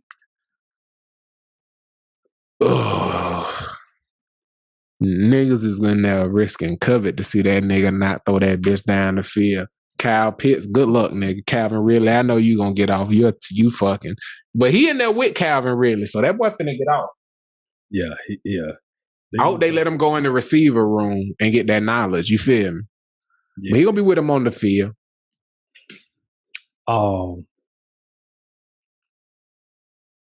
Yeah, but I think, man, because I don't know, one of my leagues I picked number 8 in a 12-team league, and then I'm trying to, like, somebody changed the custom league. I saw it updated a minute ago. Like, they changed the league settings, and they like updated the draft order, and I can't get to the draft order, man. So like, I don't know, and I wanted to do a mock draft, like just the first 3 or 4 rounds, just to see what it looked like drafted from that spot, man. Because the people who do mock drafts. If you're in the league, do mock drafts, because mock drafts give you most people who prepare doing. How do you do a mock draft? You go to whatever like platform. If you're on Yahoo, if you're on ESPN, You go there and like you go to draft and like it'll have like mock draft rooms and like people will be in there from like all over the place just doing mock drafts. Like you pick however many teams your league got and like they'll just be in these rooms. So it's like finding a game of poker on Yahoo Games or some shit. On Yahoo Games, yeah, dead ass. And that, bro, I've never had better preparation than that because if you're doing a mock draft, you taking this shit seriously. You know what I mean? Like you're not in here just hanging out. Like these people who take their drafts. And people you had to go look up, like, who the fuck is this nigga? Okay, yeah, he'll be a good pick. You'll know that for your draft. Right. And you look at that. Who people are doing their research. Like go look at it's so many moving pieces, man. That's why Can I tell you something funny? Staying to be in a GM. Yeah, go ahead. That Matt Ryan year, I also had got Ty Gurley that year, them knee problems hit him. Damn. My team was terrible. I got smacked. I went like 3 and fucking what we had 10 games or 12 games, and then the playoffs was the last 4. I don't know how many rounds of the playoffs we have. I had 3 wins. That's what I know, and then the rest of the games was losses. And the teams I beat, I was like, "Ooh, y'all gotta be having a terrible season." I thought that one nigga chance at making it to the playoffs beat him last week of the season. He forgot to set in lineup. It was like, why is you even trying? I said, you think I'm gonna lay down? Not us. I forget what my team name was. The last one I remember is the Doinks because it was fire. I think my team names before that was just like. But I'm happy with the Pooh Shiesties. What you feel? What's your scale of 1 to 10? Where I'm at? Oh, Pooh Shiesties. That's a 7.5, 8. Pooh Shiesties. Okay. Big Birds. Okay. Yeah, that's okay. That's it. Because I'd have went about a like 6.5. Man, I watch a lot of sports movies and like fictional character movies, man. Like what funny fucking character should I go with? Or you going retro or modern? Cause all of the GSTVs you've been doing been about you know who, and I think that would be funny as shit. Ted Lasso's. Oh man, yeah. You've been talking about that shit for a couple. Bless you. Man. Oh. If you could find a way to play on words or something to reference that, like Ted P. Lasso or some shit, I don't know. Like throw the P initially in that bitch or some shit.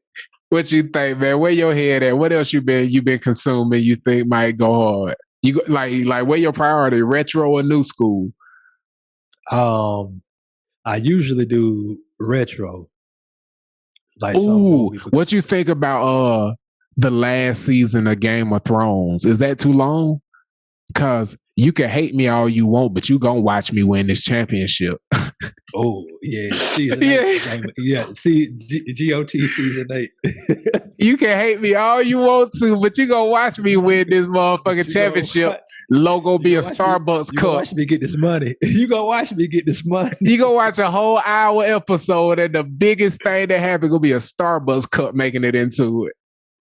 You can be mad as you want to, nigga. You gonna watch every second of me drilling y'all, fuck nigga. Season 8 Game of Thrones. That's gonna be my team name for every league. All 3 leagues. You can hate all you want, but you gonna watch every fucking second of this shit. I'm coming for the crown. In this one league with the 16 teams, bro, nobody's ever won that thing. I played 3 years. I played one of the first years of it. 2015 was my first year in it. 2016, 17, 18. So you got a 12-year, you got a dozen 19. And a half dozen league. You got to do something with donuts, man. Yeah. Season 1, you got to go get you a dozen and a half dozen for your lady, man. Go do something cool with that. Yeah. Man. For good luck. Third. For that. Yeah, one league I done won. Yeah, I won that bitch last year. Nobody's ever won 2 in a row. So I really want that league, bro. Like, and this be like, these people are hardcore. Like, they wake up, like, they'll set alarms to get ready for like, not like trade deadlines or like the waiver deadlines. Like, they'll pick up players at like 3 o'clock in the morning, bro. Can you explain how the waiver work to me and the people for this strategy session? Because your draft is hugely important, but how you manage your team will greatly determine your success, from setting your lineups to managing a Christian McCaffrey getting hurt on you. So talk to the people about the waiver wire. Because what I do is, if I have a need, I go and I draft at least 3 people who I would be okay with as coming in as replacements. And then I just see who I get, because I don't understand it. I ain't even gonna cap. And I feel like I'm getting good at this shit. I will be great at this shit at some point because I enjoy it enough to keep doing it. And anything I do, I get good at, because I don't do nothing half-assed for too long. Yeah.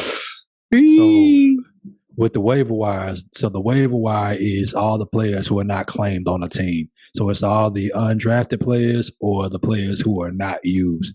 And so usually waivers, the way they work out is, when you see big transactions happening in the waivers, it's like either when somebody has an injury on their team, they got a player that's injured, so they'll go to the waiver wire to replace that player, or somebody that wasn't drafted breaks out. And can I point you more poignant to something? Yeah. Explain to me and the people why and what happens when you add somebody but someone else gets that player. How is the order determined? And how does getting a player off the waiver wire move you to the end of it? Or how is that determined? So the waiver wire is determined, I think it's usually determined by draft order. So if somebody drafted first in your draft, say if you drafted 12th, then that 1 year you drafted 12th, that means in the waiver wire, I think it flips. So it's snake. So you move to the top. Since they drafted first, you would get the first pick of the waiver wire. And if I never pick anybody up, I stay there? You stay at the top of the waiver wire. Okay. You stay at the top. Even if that's the thing about the waiver wire, is you want to really say that, unless you really feel confident about somebody, because you want to stay at the top of that bitch. But because once you claim somebody, then you drop down, and as other people claim people, then they'll drop behind you and it'll push you back up. Is your spot in the waiver wire something you can add as a swap in doing trades and things like that? It depends on your league settings. So you can do that. Yeah, you can. Yeah, but it just depends on your commissioner and if you have those league settings set up. But most of that stuff is like, that's why your commissioner is like really, really important, because they said like how things are, like a lot of folks don't look at how like things are scored in their league. So when you said everybody was going running back, you said, I don't want the fucking 12th best running back. Let me go with the best fucking receiver. Bet then. So you get DeAndre Hopkins, who gets 100-something catches in a year. If you're in a PPR league, that's 100-something points for you. You know what I mean? So like, it's really important to know if your league is a half PPR or a PPR. So and PPR is points per reception. So that means if my running back come out of the backfield and he just catch the ball, even if he lose yards, all he got to do is catch the ball. That's a catch. He get a point for catching the ball. So it's really important to have cats who catch a lot of balls. Like Stephon Diggs had 100. No mismo. Yeah. Stephon Diggs had 115 catches that last year. That's 115 points for him simply catching the ball. And then he get whatever's on top of that. So, one other thing I understand, but I just want you to add, because you're giving knowledge and rounding out the draft prep episode of the GSH PPFFF. Yeah. Okay, I'm going to get there. Explain to people the difference between a PPF league, a PPR league, half PPR league, non-PPR league, and how it affects how you want to build your roster and what your bench should look like. Describe both and take your time. So you want to have, if you're in a PPR league, it's important to have, especially running backs, who you can structure. You want to have guys who are targeted a lot, so they have more opportunities for catches. So That would be your DeAndre Hopkins. That your number one receivers, your AJ Browns, your Julio Joneses, your Calvin Ridley's gonna have a lot. But you also, when it comes to the running back side, you want your Christian McCaffreys, your Alvin Kamaras, your Aaron Joneses, because they have quarterbacks who like to fling that thing downfield. If they don't have anything downfield, they'll check down to their running back. So cats who check down. So you want to have, like, Derrick Henry doesn't get he doesn't pass catch a lot. Like I think he may have had like 30 catches last year. Alvin Kamara had 80 for reference. That's 50 something more catches. Like, he had the amount of catches most receivers don't get. So when you're in an offense like that, where Drew Brees is, I don't have first option out there, second option out there, third option out there, check down to the running back. Like, you want quarterbacks who do that. And you want players who do that. You want players who are on teams where they prioritize either the running back catching the ball, or you want guys who are being targeted, which means the quarterback is looking in his direction a lot because he has more opportunities. So shape your roster like Travis Kelce. Travis Kelce is a pass-catching tight end. He's the best pass-catching tight end in the league currently. That means Patrick Mahomes is looking his direction a lot to throw the ball. The person who was in 10th last year and as a tight end scored 93 points.